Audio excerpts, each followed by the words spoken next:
Assalamualaikum warahmatullahi wabarakatuh. Selamat pagi anak-anak. Perkenalkan nama saya Muhammad Syahroni.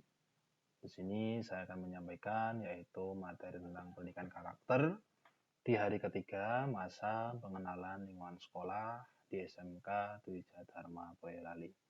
Marilah kita membahas bersama-sama yaitu apa itu pendidikan karakter. Yang pertama yaitu latar belakang.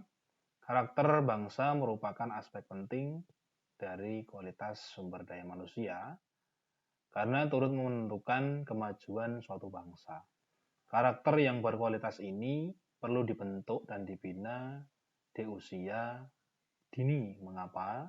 Karena pada usia dini ini adalah masa emas kesempatan kita untuk menanamkan nilai-nilai yang bagus atau nilai-nilai yang baik, norma yang baik, yaitu di usia dini guna untuk membentuk seseorang menjadi seseorang yang mempunyai sumber daya manusia yang berkualitas dan memiliki insanul kamil atau berakhlakul karimah. Menurut Thomas Likona, seorang profesor pendidikan dari Cortland University, mengatakan bahwa ada 10 tanda zaman yang kini terjadi. Tetapi tanda ini harus kita waspadai karena dapat membawa bangsa yang nanti menuju jurang kehancuran. Apa saja 10 tanda zaman itu? Kita simak. Yang pertama, yaitu meningkatnya kekerasan di kalangan remaja masyarakat. Banyak sekali yaitu kekerasan-kekerasan di kalangan remaja, bahkan masyarakat, yang akhirnya nanti berdampak negatif atau yang tidak baik, akhirnya nanti beruntut ke hal-hal yang lain. Yang kedua yaitu penggunaan bahasa dan kata-kata yang memburuk. Kata-kata dan bahasa yang memburuk ini pasti sering terjadi di kalangan remaja. Maka dari itu, kalian semuanya harus berhati-hati dalam menggunakan hal-hal yang bersifat seperti ini. Yang ketiga yaitu pengaruh peer group atau geng dalam tindakan kekerasan. Seperti ini tidak boleh. Adanya geng itu kalau bermanfaat itu boleh, tapi kalau tidak bermanfaat jangan sampai membentuk geng-geng yang tidak jelas atau geng-geng yang dapat berdampak yang tidak baik. Yang keempat yaitu meningkatnya perilaku merusak diri, contohnya seperti menggunakan narkoba, alkohol, dan pergaulan bebas. Hal seperti ini akan mempengaruhi karakter seseorang tidak terarah. Maka jauhi hal-hal yang seperti ini. Yang kelima yaitu semakin kaburnya pedoman moral baik dan buruk. Tidak ada pedoman yang baik, maka karakter kita tidak akan terbentuk. Yang keenam yaitu menurunnya etos kerja atau semangat kerja. Yang ketujuh, semakin rendahnya rasa hormat kepada orang tua dan guru. Kita mempunyai orang tua harus kita hormati, kita harus taat kepada beliau karena tidak ada beliau pasti tidak ada kita semuanya, makanya kita harus selalu mendoakan tidak berani kepada orang tua. Bahkan kalau di sekolahan dengan guru kita harus menghormati pula. Kenapa? Karena ini adalah pengganti orang tua kita di lingkungan sekolah. Yang kedelapan yaitu rendahnya rasa tanggung jawab individu dan kelompok. Apabila di rumah rasa tanggung jawab kita harus kita pupuk dengan baik. Tanggung jawab kita sebagai anak yaitu di rumah bagaimana? Kita harus nurut pada perintah orang tua, diberikan tanggung jawab, kita harus mempercayakan itu. Terus kepada kelompok, ketika di sekolahan, tanggung jawab terhadap kelompok, kita membentuk kelompok di situ, ada tugas, kita kerjakan bersama, kita ikut andil. Itu adalah tanda kita ibaratnya harus lebih tanggung jawab di situ. Yang kesembilan yaitu membudayanya kebohongan, ketidakjujuran. Di masa remaja ini pasti banyak sekali yaitu kebohongan-kebohongan dan sifat ketidakjujuran yang akan terkuak. Kenapa? Karena di masa remaja ini adalah masa-masa ingin tahu dan akhirnya nanti ketika tidak baik dia akan mengungkapkan rasa kebohongan atau ketidakjujuran tersebut. Yang ke-10 yaitu adanya rasa saling curiga dan kebencian antar sesama. Ini jangan sampai terjadi. Dalam Islam namanya adalah suudzon, tidak boleh. Nanti akan menimbulkan yang namanya konflik atau perpecahan antar sesama. Selanjutnya, yaitu kita lihat pendidikan karakter itu sendiri. Di sini pengertian pendidikan karakter, pendidikan adalah pembelajaran pengetahuan, keterampilan, dan kebiasaan sekelompok orang yang diturunkan dari satu generasi-generasi berikutnya melalui pengajaran, pelatihan, dan penelitian. Pendidikan ini yaitu mempunyai waktu yang lama.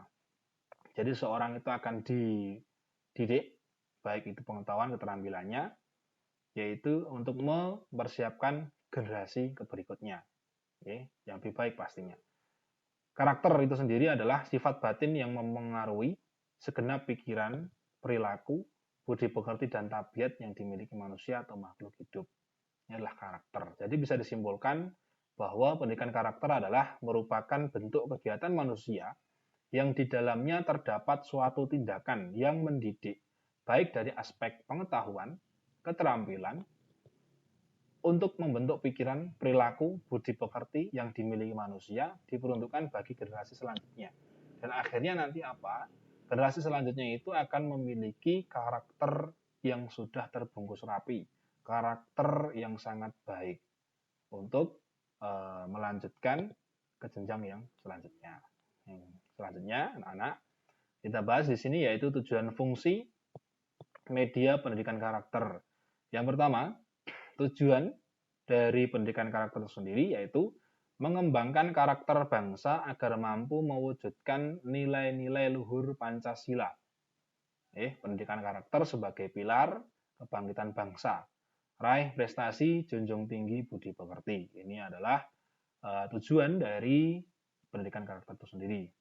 Dan mempunyai fungsi yang pertama yaitu mengembangkan potensi dasar agar berhati baik. Yang kedua yaitu berpikir baik dan berperilaku baik. Yang kedua yaitu memperkuat dan membangun perilaku bangsa yang multikultur, yang bermacam-macam, memperkuat perilaku yang sudah baik. Jadi apabila sudah mempunyai perilaku yang baik itu akan diperkuat lagi ya, karena nanti tidak keropos karakter-karakter yang sudah baik yang dimiliki itu. Yang selanjutnya yang ketiga yaitu meningkatkan peradaban bangsa yang kompetitif dalam pergaulan dunia. Ini akhirnya nanti apa yang kita laksanakan atau menggunakan media apa ketika kita harus mendidik seorang agar karakternya itu baik, media pendidikan karakter bisa kita gunakan yaitu melalui keluarga. Keluarga ini adalah suatu wadah yang sangat inti sekali dalam mendidik karakter seorang, menjadikan seorang itu menjadi orang yang sangat baik karakternya. Yang kedua yaitu satuan pendidikan seperti sekolahan. Sekolah ini membantu untuk mendidik karakter kalian semuanya agar terarah dengan baik. Jadi nanti ketika kalian sudah lulus dari SMK Dwi Dharma ini, kalian akan menjadi seseorang yang mempunyai karakter yang tertata, beda dengan orang yang lain. Kalian makanya harus bangga di sini. Yang ketiga yaitu masyarakat sipil, masyarakat politik, pemerintah, dunia usaha, dan media massa. Media massa ini sering kita jumpai setiap hari. Kita harus hati-hati di sini. Kita harus bisa menggunakan media massa dengan baik. Kalau kita tidak menggunakan dengan baik, ini akan mengeroposkan karakter kita yang sudah baik. Akhirnya kita menggunakan media massa tidak baik. Akhirnya nanti kita akan moral kita itu akan berkurang atau bahkan tidak mempunyai moral sama sekali. Selanjutnya, nilai-nilai karakter, ini diatur di Permendikbud nomor 23 tahun 2017. Yang pertama, nilai karakter tersebut, yang pertama yaitu integritas, 2 religius, 3 nasionalis, 4 mandiri, dan 5 gotong royong. Kelima ini nanti akan membentuk suatu nilai utama karakter yang dimiliki oleh seseorang. Kita jabarkan. Yang pertama yaitu integritas. Integritas itu berisi tentang kejujuran. Jadi sifat jujur, keteladanan, tanggung jawab, anti korupsi, komitmen moral, cinta pada kebenaran, ini tercover di dalam integritas kita. Yang kedua yaitu nilai religius. Apa itu religius? Isinya apa? Yang pertama beriman kepada Allah, bertakwa kepada Allah Subhanahu wa taala. Apabila kita agama Islam, maka kita harus beriman dan bertakwa kepada Allah Subhanahu wa taala. Dan yang kedua yaitu menjalankan